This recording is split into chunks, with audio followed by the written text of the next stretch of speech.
یقتلون ابناکم ویستحیون نساکم، اس کے کہنوں نے بھی، بادشاہ کے کہنوں نے اور جادوگروں نے بھی کہا ایک بچہ پیدا ہونے والا ہے جو آپ کے اقتدار کو ختم کر دے گا۔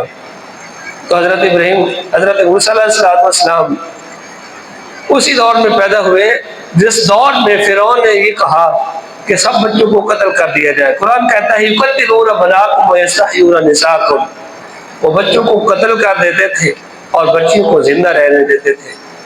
1 لاکھ کے لگ بھگ جو ہے فرعون نے بچے قتل کروائے، بہت سارے خواتین کے حملوں کو ضائع کروایا۔ قرآن پڑھیں آپ، سورۃ قصص اور عنکبوت کو پڑھیں۔ اللہ تعالیٰ نے اسی سال میں حضرت موسیٰ علیہ السلام کو پیدا کیا اور اس کی والدہ کو وحی کی، فَأَوْحَيْنَا إِلَىٰ أُمِّ مُوسَىٰ أَنْ أَرْضِعِيهِ فَإِذَا خِفْتِ عَلَيْهِ فَأَلْقِيهِ فِي الْيَمِّ وَلَا تَخَافِي وَلَا تَحْزَنِي إِنَّا رَادُّوهُ إِلَيْكِ وَجَاعِلُوهُ مِنَ الْمُرْسَلِينَ، کہ اس کو جو ہے دریا صندوق میں بند کر کے دریا کے سپرد کر دو۔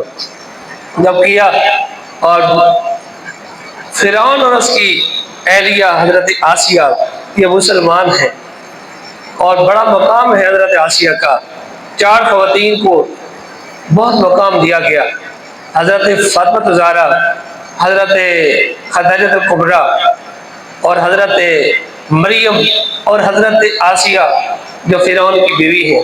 جب انہوں نے صندوق کو کھولا اور دیکھا تو اس میں ایک خوبصورت بچہ ہے اور فرعون کی اولاد نہیں تھی، تو آسیہ نے کہا کہ ہمارا بچہ نہیں ہے، اس بچے کو اٹھاتے ہیں پالتے ہیں، ہمارا یہ بچہ ہو جائے گا۔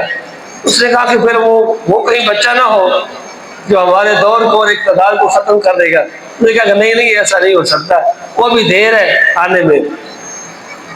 تو حضرت موسیٰ علیہ السلام ان کے ہاں چلے گئے۔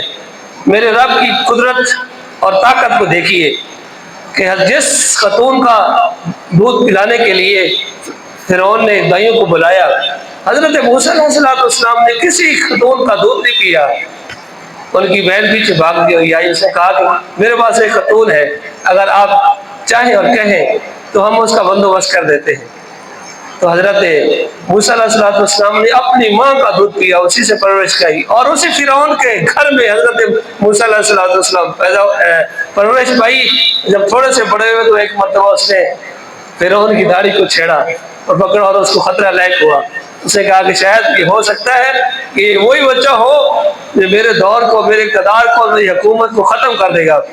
حضرت آسیہ نے سمجھایا کہ بچوں میں عادت ہوتی ہے کہ جب ماں باپ کے سامنے بیٹھتے ہیں تو ان کے ساتھ کھیلتے ہیں، یہ بچہ ہے، اس نے تیری داڑھی کو جو ہے وہ پکڑ لیا ہے تو اس میں کوئی بات کوئی ایسی نہیں ہے، بچہ اس کو نہیں پتا۔ اس نے کہا کہ نہیں، ایسا ہو سکتا ہے کہ یہ بچہ وہی ہو۔ اس نے کہا کہ پھر اگر اس کا جو ہے وہ کر لیتے ہیں، امتحان لے لیتے ہیں، ایک سائڈ پہ موتی رکھ دیتے ہیں اور ایک سائڈ پہ آگ کا تھار رکھ دیتے ہیں، اگر یہ ٹھیک ہوا تو موتیوں کی طرف ہاتھ پھیلائے گا، اگر یہ تھوڑا سا بچپن کی طرف زیادہ ہو، میل ہوا، تو آگ کی طرف جو ہے وہ ہاتھ بڑھائے گا، کیونکہ بچے کو نہیں پتا ہوتا، جب ہمارے چھوٹے چھوٹے بچے ہوتے ہیں ان کو نہیں پتا ہوتا کہ یہ دودھ ابل رہا ہے تو اس میں ہاتھ ڈال دیتے ہیں، آگ میں چلے جاتے ہیں، ان کو نہیں شعور ہوتا اس بات کا۔ تو اس شعور ہوا تو پھر دیکھ لیتے ہیں۔ تو پھر حضرت موسیٰ علیہ السلام کو اللہ تعالیٰ کی طرف سے وحی کی گئی، آپ نے موتیوں کی طرف ہاتھ نہیں بڑھانا بلکہ آگ کی طرف کیا کرنا ہے، ہاتھ بڑھانا ہے۔